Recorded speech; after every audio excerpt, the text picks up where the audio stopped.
அனைவருக்கும் அன்பான வணக்கங்கள்.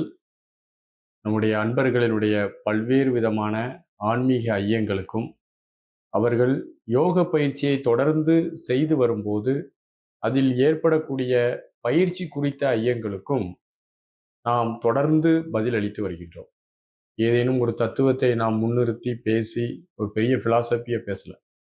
நம்முடைய அன்றாட வாழ்க்கையில யோகம், தியானம், ஞானம் போன்ற விஷயங்கள்ல அன்பர்கள் பல்வேறு விதமான அமைப்புகள்ல இருந்து பல்வேறு விதமான பயிற்சிகளை கற்றுக்கொண்டு அவர்கள் பயிற்சிகள் தொடர்ந்து செய்து வரும்போது அதுல ஏற்படக்கூடிய ஐயங்களை கேட்கிறாங்க. அதுக்கு நம்ம தொடர்ந்து பதிலளித்து வந்து கொண்டிருக்கின்றோம்.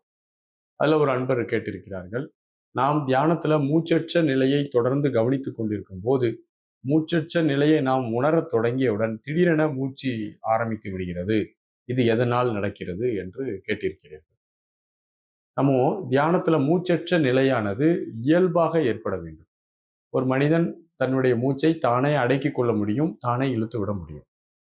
தான் அடக்கிக் கொள்வது என்பது ஒரு செயற்கையான ஒரு வேலையாக இருக்கிறது. அது கும்பகம் என்று சொல்வார்கள். அதை மூச்சை வெளியில விட்டுட்டு அடக்கியிருக்கலாம். மூச்சை உள்முகமாக இழுத்துட்டு உள்ள வச்சு நம்ம என்ன செய்யலாம், அடக்கியிருக்கலாம். இது உள்கும்பகம், வெளிக்கும்பகம் என்று நம்ம அதை பிரிச்சுக்கிடுவோம்.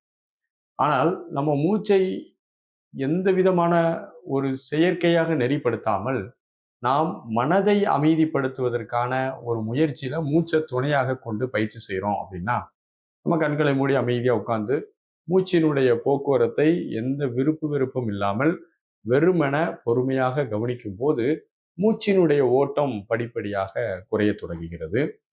மூச்சினுடைய ஓட்டம் ஏன் படிப்படியாக குறைய தொடங்குது அப்படின்னா, மனதினுடைய ஓட்டமும் படிப்படியா குறையிறதுனால மூச்சினுடைய ஓட்டமும் குறையுது. இந்த மனமும் மூச்சும் ஒரு நாணயத்தின் இரு பக்கங்கள் மாதிரி. மூச்சினுடைய ஓட்டம் குறையும் போது மன ஓட்டம் குறைய ஆரம்பிக்கும்.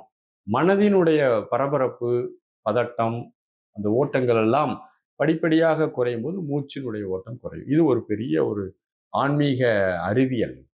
இந்த மனமும் மூச்சும் பிரித்து பார்க்க முடியாத ஒன்று. நாம் கோவப்படும் போதெல்லாம் மூச்சு பெருமூச்சு வாங்கிக்கிடுவோம், பெரிய மூச்சு விடுவோம். கவலைப்படும் போது பார்த்தீங்கன்னா ஒரு பெரும் மூச்சு விட்டு எடுப்போம். அப்போ இந்த மூச்சு நமக்கு இயற்கையாகவே ஒரு வகையான தன்மையில நமக்கு இயங்கி கொண்டே இருக்கிறது. அப்போ மூச்சினுடைய ஓட்டத்தை நம்ம தொடர்ந்து கவனிக்கும் போது அந்த மூச்சினுடைய ஓட்டத்தை மனம் தொடர்ந்து கவனிக்கிறதுனால மனதின் அலைபாயும் திறன் குறைகிறது. அதனால் மூச்சினுடைய ஓட்டம் படிப்படியாக குறைகிறது.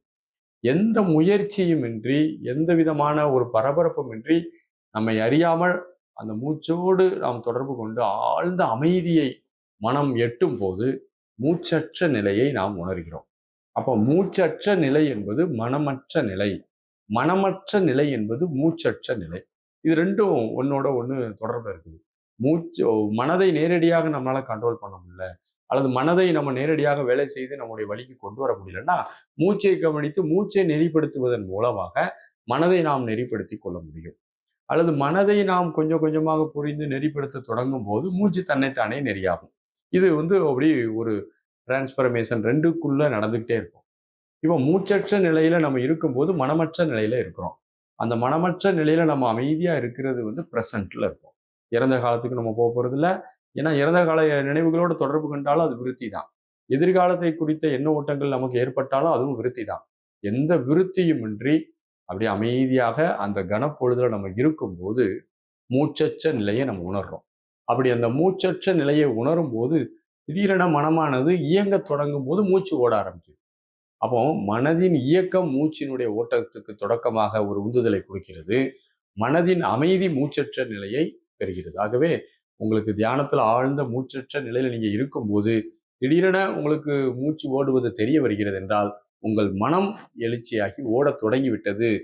அதுல நம்ம பரபரப்பே அடையக்கூடாது. மூச்சற்ற நிலை அடைஞ்சோம்னா மூச்சற்ற நிலையை நம்ம யோசிக்க ஆரம்பிச்சாலே திரும்ப ஓட ஆரம்பிச்சிடும்.